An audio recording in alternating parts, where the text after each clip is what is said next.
Muy buenas tardes, son casi las 6 menos 20, una hora menos en Canarias. Comienza la rueda de prensa del director del Centro de Coordinación de Alertas y Emergencias Sanitarias, Fernando Simón. Buenas tardes, doctor. Hola, muy buenas tardes. Vamos a dar los datos de evolución de la epidemia de hoy. Ya saben que desde ayer estamos ya dando unos datos diferentes a los que dábamos anteriormente. Son datos que nos permiten valorar de una forma más correcta la situación actual, lo más cercana al día de hoy posible, de cómo está evolucionando la epidemia y, por lo tanto, lo que nos permite entender la necesidad de hacer algún tipo de reacción rápida ante la evolución de la misma. Saben que esto está obviamente muy asociado a todo el proceso de transición entre las diferentes fases que estamos viviendo, en el que con una situación epidemiológica en principio muy buena, el objetivo es detectar de forma precoz y reaccionar de la forma más rápida. Con ese objetivo en mente, sabemos que los datos que se diagnosticaron ayer, con fecha de diagnóstico de ayer, son 194. También sabemos, porque ya lo estuvimos hablando ayer, el indicador de los casos con fecha de inicio de síntomas en los últimos 7 días es de 243. Tenemos que tener además otra valoración, y es que 10 de las 19 comunidades autónomas o ciudades autónomas, 10 de ellas han notificado 5 o menos casos. Y entre esos 194 diagnosticados ayer que les comentaba, ha habido 7 comunidades que no han notificado ninguno y 4 que han notificado únicamente 1 o 2 con diagnóstico a fecha de ayer. Es decir, como pueden ver, geográficamente tenemos cada vez más territorio que está en una situación realmente muy favorable en el proceso de evolución de la epidemia, y esto nos ayuda a valorar la situación de desescalado. Además, tenemos 256 nuevos hospitalizados con fecha de hospitalización en los últimos 7 días. Tenemos 12 nuevos ingresados en las unidades de cuidados intensivos con fecha de ingreso en los últimos 7 días por coronavirus. Obviamente son datos muy favorables. Ayer comentamos, hubo algunas preguntas sobre los sanitarios y sobre las infecciones resueltas. Los llamaban curados, pero en realidad son infecciones resueltas, porque también se incluyen gente que no ha llegado a estar enferma y que simplemente tuvo la infección. Estos datos se van a dar a partir de ahora semanalmente. Los datos nos los tienen que enviar a lo largo del martes y, por lo tanto, los resultados sobre la evolución de los sanitarios y las infecciones resueltas se las daremos el miércoles o el jueves, pero sí al final de la semana, después de haber tenido tiempo para analizar los datos que nos lleguen todos los martes. Son datos semanales. Entendemos que la evolución de los sanitarios y la evolución de las infecciones resueltas, si bien son datos importantes, no son datos que requieran un seguimiento diario. Y he dejado para el final de la información los datos relacionados con los fallecidos. En los últimos 7 días, con fecha de defunción en los últimos 7 días, se han notificado 35 fallecidos. En el total de fallecidos, cuando vean los datos que se han publicado en la página web del Ministerio, verán que hay 283 más que ayer. Bien, estos casos, estos fallecidos en los que se ha incrementado en 283, no en 35, 35 son menos que ayer. Estos 283 son fallecidos que incluyen los 35 diagnosticados con fecha de inicio en los últimos 7 días que se identificaron ayer y casos antiguos que había que adjudicarles la fecha de defunción y que inicialmente se habían notificado como fallecidos, pero sin tener una fecha de defunción donde poder ubicarlos.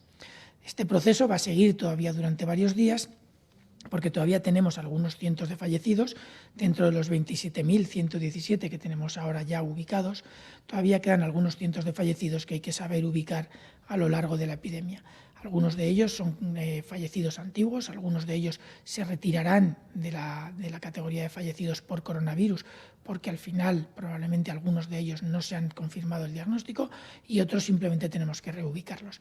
Este proceso va a seguir todavía unos días, pero las cifras respecto a los totales de fallecidos no hacen un cambio fundamental. Y desde luego este dato no nos modifica lo que ahora nos interesa, que es valorar la evolución de la epidemia en estos últimos 7 días, en esta evolución próxima que tanto nos interesa ahora mismo en el proceso de desescalada. Además, también sabemos que hay 10 comunidades que no han notificado ningún fallecido en los últimos 7 días por coronavirus, 10 comunidades, y otras 5 que han comunicado 1 o 2 fallecidos por coronavirus en los últimos 7 días. Lo que quiere decir que progresivamente tenemos cada vez más y más parte del territorio que va estando en situaciones realmente muy, muy favorables en cuanto a la evolución de la epidemia. También es cierto que son partes que a lo mejor no tienen las concentraciones de población que tienen otras que todavía notifican un número de fallecidos por encima de ese 1 o 2 casos, y sobre todo las que más notifican, que pueden ser las comunidades más grandes o las que tienen concentraciones más grandes. En el día de hoy, en cambio, por ejemplo, tenemos que valorar una comunidad relativamente pequeña como La Rioja, sí que ha notificado algunos fallecidos más, que son aquellos que han estado hospitalizados tiempo y que ahora mismo están o saliendo del hospital o curados o fallecidos. En este momento me gustaría además hacer una pequeña reflexión. Creo que muchos de ustedes saben que a partir de, creo que es esta noche, a la medianoche, a partir de mañana, se ha declarado un luto oficial por los fallecidos por coronavirus, y yo creo que es un luto que todos los españoles nos sentiremos hasta cierto punto orgullosos de poder cumplir. Mañana se van a celebrar minutos de silencio en homenaje a los fallecidos por el coronavirus. Entiendo que en muchas instituciones y entiendo que en muchos otros ámbitos. Yo creo que es un homenaje bien merecido y yo creo que debemos de hacerlo no solo por los fallecidos, sino también por sus familias y por todos aquellos que han estado a su alrededor tratando de salvarles la vida y que desgraciadamente al final no se ha conseguido. Sin embargo, sí que me gustaría hacer un recordatorio. El homenaje es importante, yo creo que debemos de sumarnos todos los que podamos, pero debemos de sumarnos manteniendo las medidas de seguridad adecuadas. Hay que recordar la distancia de seguridad que hay que mantener y en caso de que no se pueda utilizar las medidas adecuadas, mascarilla fundamentalmente, quizás los guantes, y procurar siempre que se pueda que esa distancia se mantenga o que la duración de la proximidad sea lo más breve posible. Yo creo que tenemos que manejar a nuestros muertos, se lo merecen, sus familias se lo merecen, pero tenemos que evitar riesgos de contagio que produzcan más.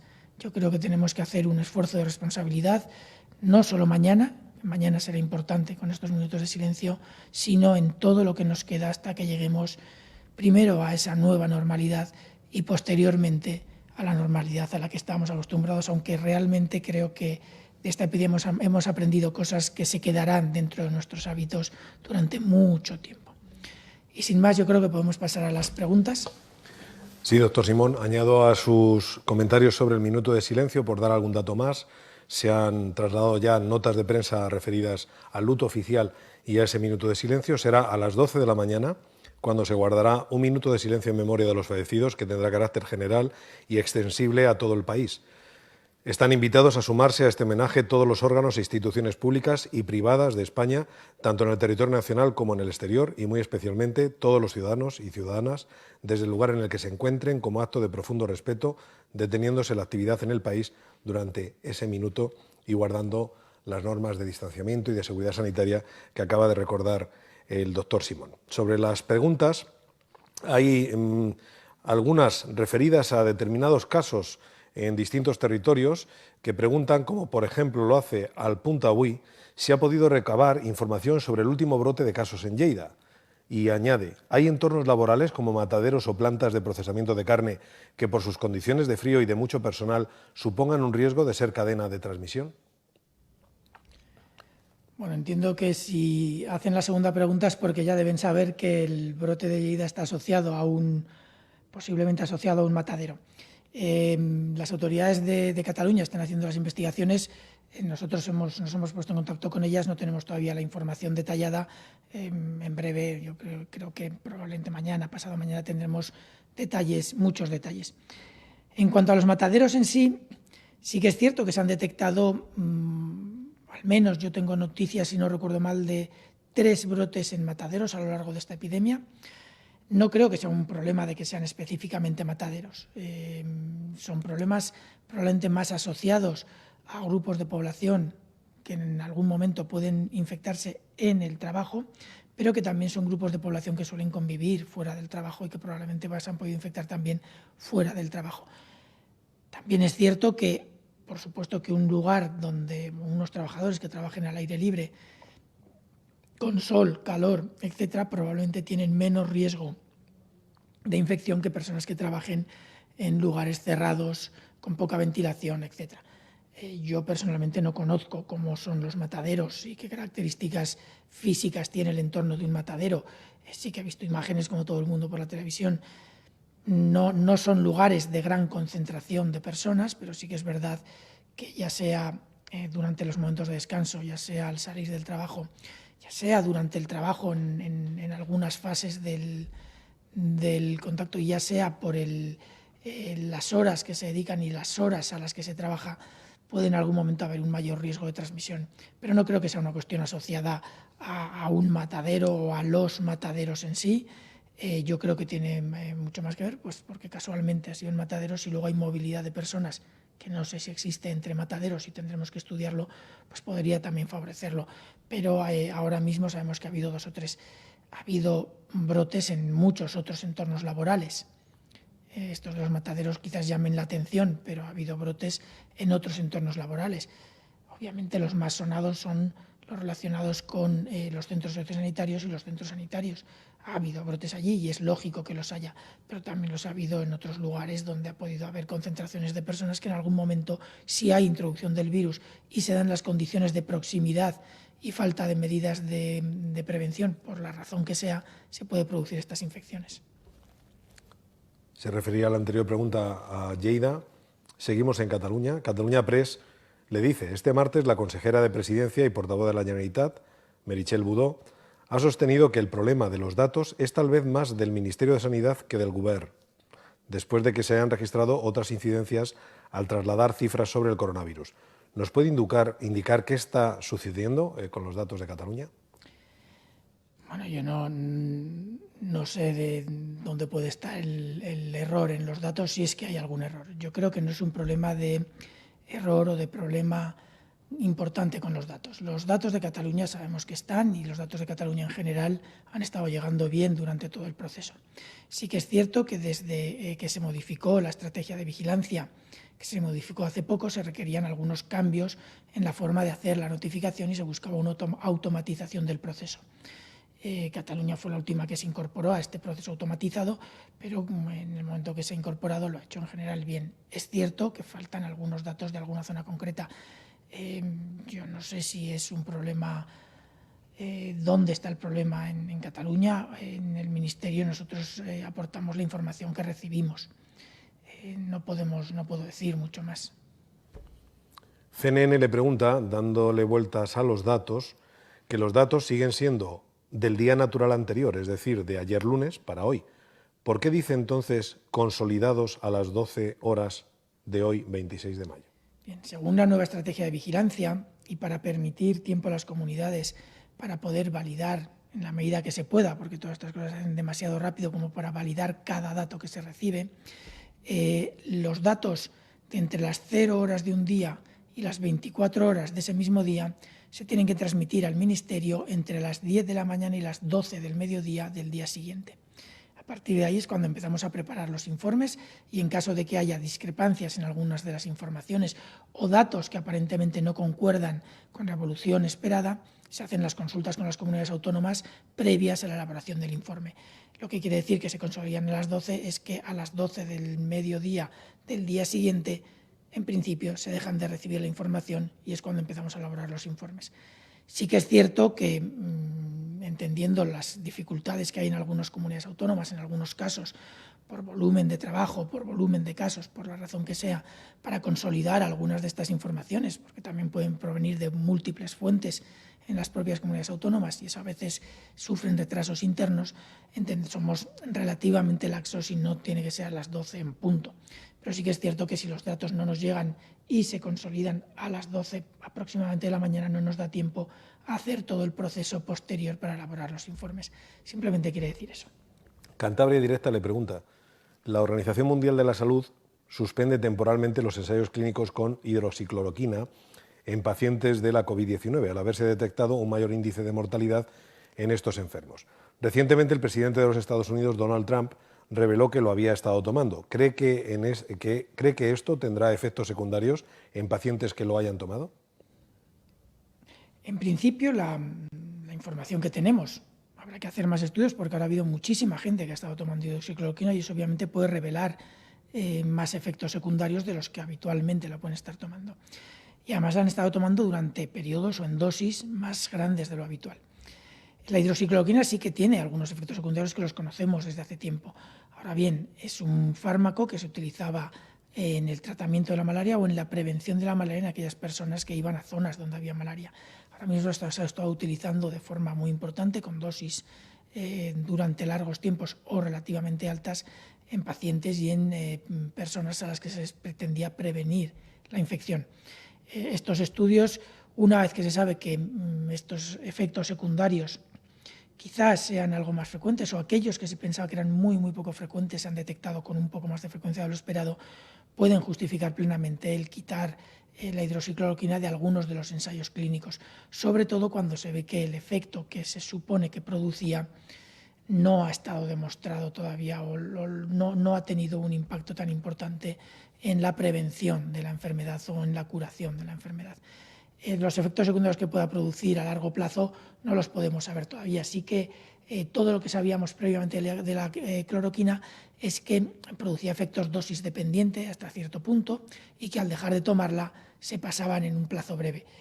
Los resultados de los efectos secundarios y de los estudios que se están haciendo ahora mismo sobre esos efectos secundarios todavía no los tenemos, no les puedo dar mucha más información. Le pregunta desde el canal salamanca24horas.com. Este lunes en Salamanca, coincidiendo con el pase a la fase 1, saltaron las alarmas porque en la nueva estrategia, la de PCRs positivos con síntomas en los últimos 14 días, se contabilizaban 20 nuevos positivos en esta provincia. La propia consejera de Sanidad de la Junta llamó preocupada, sin embargo, horas después y tras el anuncio de una investigación abierta por Salud Pública, apuntaron que se trataba de casos antiguos y asintomáticos. ¿Se ha llevado a cabo una investigación más profunda o se ha preocupado el Ministerio por este caso concreto de Salamanca? Sí que nos hemos preocupado y de hecho hemos contactado con Castilla y León. Cuando se detectó el incremento nos llamó inicialmente la atención y luego hemos hablado con Castilla y León para valorar qué es lo que podía significar. Al final, después de valorar, gracias a la notificación individualizada que se recibe con el nuevo sistema de vigilancia, se pueden valorar las fechas de inicio de los síntomas que en principio estaban esparcidas a lo largo del tiempo y además provenían de diferentes municipios y diferentes puntos, con lo cual la sospecha de un posible brote quedó eliminada rápidamente. Al valorar además las fechas de inicio de síntomas muy esparcidas en el tiempo, algunas muchas semanas o incluso más de un mes hacia atrás, nos indica que lo que se ha hecho, como bien dijo la consejera, es recuperar casos antiguos porque se hicieron algunos cribados en algunos grupos poblacionales y se detectaron casos antiguos, o bien porque se recuperaron muestras que estaban todavía sin procesar, que se habían dejado a la espera de tener un tiempo en los laboratorios para poder procesarlas sin haberse podido procesar en el momento en el que se tomaron por la sobrecarga de aquel momento. No ha representado nada, no hay ninguna evidencia de que esto sea una transmisión local actual y por lo tanto la situación de Salamanca es exactamente igual a la que se observó cuando pasó a la fase 1 el viernes pasado. Varios medios de comunicación se refieren a manifestaciones y concentraciones humanas en el mes de marzo. Le pregunto, en palabras de La Razón, por ejemplo, el 6 de marzo la directora general de Salud Pública emitió un comunicado en el que instaba a suspender los eventos multitudinarios de cualquier tipo y por eso se decidió cancelar el evento de los evangelistas programado en Madrid para el 19 de marzo. ¿Por qué se consideró este evento de riesgo y no la manifestación del 8M?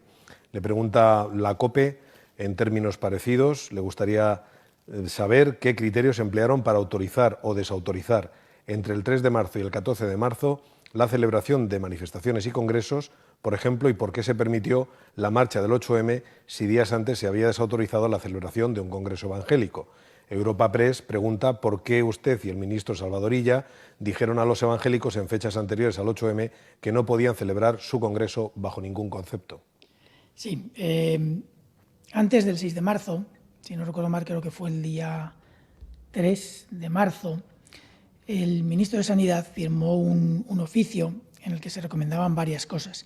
Se recomendaba una serie de actuaciones en centros sociosanitarios, se recomendaba la no celebración de eventos deportivos con la recomendación de celebración a puerta cerrada, una serie de eventos, no recuerdo bien todos los detalles, y entre esos puntos que se recomendaban no realizar, por un lado, eventos de masas con participación de personas procedentes de zonas de riesgo, en aquel momento países, no España, de riesgo, y por otro lado se recomendaba la no celebración, yo creo que fue en ese oficio, la no celebración de congresos médicos para evitar que el personal sanitario que tenía que estar disponible para un caso de que hubiera un incremento de los casos, tenía que estar disponible, no estuvieran primero fuera de su puesto de trabajo, por un lado, o a riesgo de infectarse y, por lo tanto, a riesgo de tener que retirarlos del servicio. Todo esto se había hecho ya por razones de prevención y de preparación el día, yo creo que fue el 3 de marzo, como les comento. Posteriormente, el día 6 de marzo, se tuvo información sobre, a lo largo de esos días, yo creo que recordarán que se tuvo información sobre una serie de eventos que se produjeron en algunas comunidades del norte de España asociadas a un funeral. Y además tuvimos otros brotes o agrupamientos de casos asociados a unos grupos poblacionales concretos en una zona de Madrid. Todo esto nos incitó a entrar en contacto con los coordinadores de este tipo de eventos, uno de ellos que han mencionado los periodistas, y tras hablar con ellos discutimos con ellos la situación y nos indicaron que había previsto un congreso con participación de personas no quisiera equivocarme con la cifra, quiero recordar que hablaban de 120 países, pero podría equivocarme, pero de muchos países, entre ellos países que en aquel momento se consideraban países de riesgo, con lo cual este evento de masas encajaba perfectamente con el oficio que había firmado el ministro hacía unos días y, por lo tanto, la Dirección General de Salud Pública, en la que está ubicada la unidad que yo dirijo, el Centro de Coordinación de Alertas y Emergencias Sanitarias, hizo una recomendación de no celebración de un evento en el que iba a haber participación muy importante de personas procedentes de países que en aquel momento se consideraban de alto riesgo. Yo creo que simplemente diciendo esto entenderán que lo que pasó 2 días más tarde, o el evento o los eventos que se produjeron entre el 6, 7 y 8 en España que no reunieran esas características, no entraban en este paquete y, por lo tanto, yo creo que está perfectamente explicado. Otra cosa es lo que pasó cuando hubo un incremento importante de casos en España que se observó el día 9. Eso es otra cuestión y a partir de ahí, evidentemente, las cosas cambió la situación, cambiaron las recomendaciones. Servimedia sigue de alguna manera con este hilo informativo y dice, se habla mucho de la influencia de la manifestación del 8M en la expansión del virus en Madrid. Incluso hay una investigación judicial al respecto. Pero también se celebraron 2 eventos deportivos muy concurridos en la capital de España, como el partido de fútbol entre el Atlético de Madrid y el Sevilla, el 7 de marzo, o el Real Madrid-Barça, una semana antes. ¿Se propagó más el virus por estos partidos de fútbol? ¿Se plantearon en algún momento suspenderlos? ¿Por qué no se cuestionan estas concentraciones y sí la manifestación feminista? Vamos a ver, yo creo que ayer no sé si fue ayer o antes de ayer debió ser porque el domingo no hubo rueda de prensa, yo creo que ayer se comentó de alguna manera esta situación. Madrid y Barcelona son 2 ciudades muy concretas, con características muy concretas que no son equiparables a ninguna otra ciudad de España. Son ciudades con unos medios de comunicación de masas, públicos, de gran afluencia, que tienen obviamente un impacto importante en la transmisión de enfermedades infecciosas. Además, son ciudades donde se producen eventos masivos, es cierto, eso no lo podemos negar, pero como les dije ayer, todo lo que pasó aproximadamente en esos días, en ese fin de semana, no se ha observado un impacto en la evolución de la epidemia asociado a lo que pudo pasar ese fin de semana. Algún impacto marginal seguro que hubo alguna transmisión. Igual que ese día pudo haber muchas transmisiones en el metro de Madrid o pudo haberlas en el partido de fútbol que se celebró, como me acaban de decir, yo no lo sabía, ese mismo fin de semana en Madrid. En estos eventos de masas, lo que hay que valorar para saber si ha habido un efecto o no, primero son la evolución de los datos, pero además podemos valorar el tipo de riesgos a los que se expone la gente, la concentración de las personas, la distancia entre ellas, el intercambio entre personas que no forman habitualmente parte del mismo núcleo social. En los diferentes eventos puede ser que, aunque se junten muchos grupos y en conjunto formen una gran masa, puede ser que no haya intercambio entre ellos y que los contactos realmente cercanos sean entre grupos que habitualmente ya intercambian. Hay muchos factores que pueden favorecer o no la transmisión en este tipo de eventos. Lo que sí que hemos observado es que si pasó algo ese fin de semana, fue en otros ámbitos. Desde luego, en la evolución de la epidemia del coronavirus, el impacto pudo ser menor. Sí que sabemos también que en Madrid se notificó un fuerte incremento de casos el día 9, que se refería al día 8. Eso sí que lo sabemos.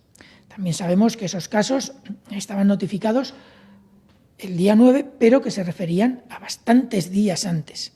Sabemos que hay un periodo de incubación de aproximadamente entre 2 y 14 días, con un promedio de 6 o 7 días aproximadamente, alrededor de los 6 más que de los 7. Por lo tanto, ya todo lo que pudo pasar tuvo que ser como mínimo 6 días antes. Sabemos que las personas en aquel momento, ahora ha cambiado, pero en aquel momento tardaban en ir al médico al menos 6 o 7 días. Y además sabemos que se tardaban en hacer el diagnóstico al menos 2 o 3 días. Si juntamos todo eso, sabemos que aquellos que se notificaron el día 9, que eran los que se habían detectado el día 8, se tuvieron que infectar hacia final de febrero, hacia el 20-25 de febrero, ni mucho antes ni mucho después. Y por lo tanto, ese incremento que se observa el día 9 no es achacable al fin de semana del 7-8, ni siquiera el fin de semana largo, incluyendo el viernes 6-7-8. No es achacable a ese fin de semana. Lo que sería achacable es lo que pasó quizás 16-17 días más tarde, pero no se observa un incremento exponencial específico en ese periodo. Puede ser 20 días, 17, 18, 15. No se observa una variación que pueda estar asociada a ese fin de semana, sino que se observa la evolución esperada de la curva una vez que tenemos ese incremento extraño el día 9, notificado el día 9 referente a los casos detectados el día 8. Por lo tanto, yo creo que hay que tener un poco de cuidado a la hora de valorar la información. La información, la transmisión de las enfermedades es la que es y es como es. Podemos ir a los plazos más cortos de todas estas informaciones que les he dado. Podemos buscar los plazos más largos. Lo lógico es buscar un rango entre el más corto y el más largo y, si acaso, si queremos dar un dato único, buscar el promedio o lo más habitual, la moda o la mediana. Son nombres que damos a algunos valores que utilizamos para describir lo que más representa la distribución de los datos. Pero, desde luego, todo lo que se pudo observar el día 9 no fueron infecciones que se produjeran el fin de semana del 7-8 de marzo, ni por el partido de fútbol, ni por ningún otro tipo de concentración. Clarín, el diario argentino, le pregunta qué parámetros estudian para permitir el ingreso, la llegada de turistas de fuera de la Unión Europea, considerando que algunos países tienen distinta forma de configurar y confirmar contagios o lo hacen de manera exigua. No es una tarea fácil. Hemos estado discutiendo estos últimos días mucho con los responsables de sanidad exterior, ha habido varias propuestas, hemos estado discutiéndolo con mucha gente porque no es una tarea fácil. Además, estamos tratando de valorar la situación internacional, las diferentes posiciones de los diferentes países de la Unión Europea, fundamentalmente, pero también de la Organización Mundial de la Salud, toda la documentación disponible que nos permita llegar a una valoración. Y no es posible por varios motivos. Primero, porque ninguna de las medidas que se puedan tomar son la medida más segura. Segundo, porque el riesgo de importación tenemos que valorarlo de forma relativa a nuestra situación de transmisión. Si España tiene una transmisión enorme, nos preocupa poco que venga algún caso. Si España tiene una transmisión muy baja porque está muy controlado, sí que nos preocupa que puedan venir casos que no tengamos bien identificados y que podamos seguir. Por lo tanto, la evolución de la epidemia va cambiando, va evolucionando, va yendo en principio hacia abajo, con lo cual decidir figuras fijas o indicadores con valores fijos es complicado. En principio, los criterios que estamos utilizando, discutiendo y que probablemente se plasmarán de alguna forma, ya digo, con todos sus defectos y todos sus beneficios. Ninguno va a ser perfecto. Los que se están barajando son las incidencias de la enfermedad en los últimos 7 días en los países de origen, en los diferentes países, y luego habrá un segundo indicador para modular esta incidencia, que puede tener, ahora explicaré un poco los cambios que puede haber o cómo se puede malinterpretar la incidencia. Un segundo factor, que es la tendencia observada en las últimas semanas o en los últimos días en esos países, lo que nos permitirá un margen de variación en estas incidencias. El problema con la incidencia es que no es lo mismo una incidencia acumulada, pongamos por ejemplo de 20 casos en los últimos 7 días por cada 100.000 habitantes, que aparentemente es una incidencia baja, pero que tenemos que valorarla también en cuanto a cómo y cuándo se reacciona. Es una incidencia realmente baja. Si un país estaba hace 3 semanas en 50 casos por cada 100.000 habitantes en 7 días, la siguiente semana en 30 y esta semana en 20, bien, está en una tendencia descendente clara, nos interesa valorarlo, sabemos que hay cierto retraso de notificación, es un país que va bien. Si estamos hablando de un país que tiene una tendencia de 5 hace 3 semanas, 15 la semana pasada, 20 ahora, la evolución en ese país es muy diferente. Y aunque el valor sea el mismo, tenemos que tener cuidado en valorar otros factores. Y ahí entra uno de los que ha dicho el periodista, que es, por ejemplo, la capacidad de detección. Nosotros sabemos que en nuestro país, a lo largo de la epidemia, hasta hace bien poco, habíamos detectado aproximadamente el 10% del total de casos infectados. Creemos que ahora, con el nuevo sistema de vigilancia y el esfuerzo que están haciendo todas las comunidades autónomas, detectamos probablemente bastante más. Pero no sabemos realmente cuánto están detectando en otros países.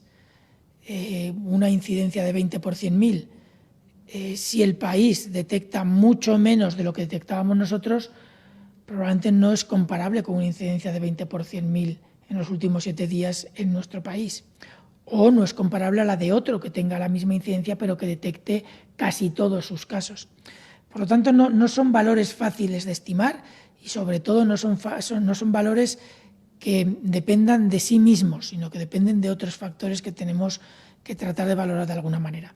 En todo caso, sí que va a ser ese que les he comentado, la incidencia acumulada durante 7 días de la última semana, y ese valor se irá actualizando, esas incidencias se irán actualizando semana a semana y se modificarán de alguna manera, se modularán de alguna manera con las tendencias observadas en estos países. Estamos terminando de cerrarlo con Sanidad Exterior, vamos a valorar cuál será la fuente oficial de datos internacionales de otros países, puede ser el Centro Europeo de Control de Enfermedades, que será probablemente ese, o puede ser la Organización Mundial de la Salud, que es igual de válida, pero no son indicadores fáciles de decidir y tenemos que entender que decidamos el que decidamos va a tener puntos fuertes y va a tener algunos puntos débiles que tendremos que asumir, porque ninguno va a ser perfecto. Una última pregunta que puede aplicarse a territorios insulares, aunque la formula IB3 y se refiere a Baleares. El Gobierno balear ha pedido hoy que las 4 islas Baleares, no solo Formentera, ingresen el lunes en fase 3. ¿Considera que la evolución epidemiológica de las Baleares y la singularidad de ser islas podrían acelerar este paso? Hombre, la evolución epidemiológica puede ser muy buena y podría indicarlo. Hay que valorar la solicitud, que es cierto que ha llegado ya, y tenemos que ver cómo son los datos y qué indican. Si la evolución epidemiológica es muy buena, pues por ese lado podría pensarse que sí, pero lo cierto es que ahora mismo estamos en una situación en la que los tiempos son 2 semanas en cada fase. Si esos tiempos se modifican, no se modulan, no es decisión ni mía ni de la unidad en la que estamos trabajando todos los informes.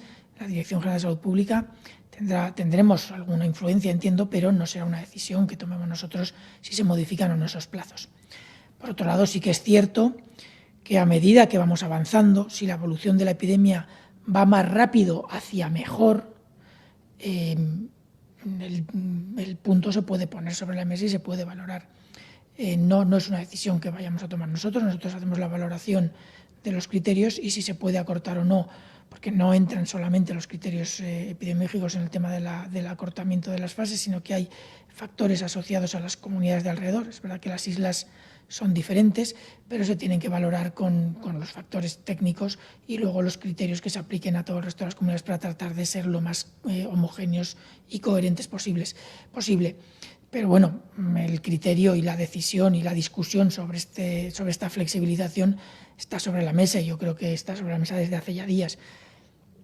Con lo cual tendremos que por lo menos, yo entiendo que el ministro lo valorará, pero dicho esto, creo que tenemos que tener mucho cuidado y ser prudentes. Una de las primeras preguntas que me han hecho hoy estaba asociada a un posible riesgo en una comunidad que acaba de pasar a fase 1, en una provincia que acaba de pasar a fase 1, porque se habían detectado unos cuantos casos de más y hasta que no se ha podido hacer la investigación y hemos detectado que eran casos antiguos, ha habido una cierta inquietud. Acabamos de pasar de fase y estamos incrementando el riesgo. Esto puede pasar en cualquier fase y tenemos que ser muy cuidadosos con los pasos que vamos dando. Doctor Simón, muchas gracias por sus respuestas y como cada tarde, gracias a los medios por sus preguntas. Buenas tardes. Gracias a todos.